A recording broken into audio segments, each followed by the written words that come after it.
আসসালামু আলাইকুম। ভালো আছেন হুজুর? ওয়া আলাইকুম আসসালাম ওয়া রাহমাতুল্লাহি ওয়া বারাকাতুহু। তোমরা ভালো আছো? জি আলহামদুলিল্লাহ। তোমাদেরকে যে পড়া দিয়েছিলাম তা কি শিখে আসছো? জি মুরাদ, ওযুর ফরজ কয়টি? হুজুর পড়া 4টি।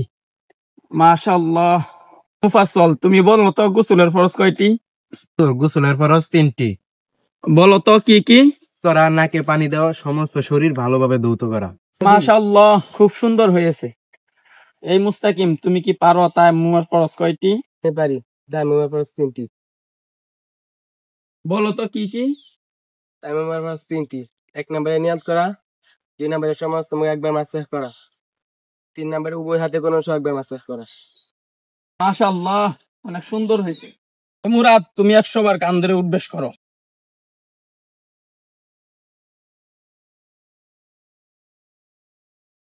আজকের ক্লাস এই পর্যন্তই। আগামীকালকে তোমাদেরকে নতুন পড়া দিব।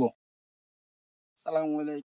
ওয়ালাইকুম আসসালাম ওয়া রাহমাতুল্লাহ। কিরে মুরাদ, তোরা হুজুরে বিনা কারণে শাস্তি দিল? আমি বাচ্চার ছেলে, আমাকে বিনা দোষে শাস্তি দিল। আমি এখনই পিতার কাছে নালিশ জানাবো।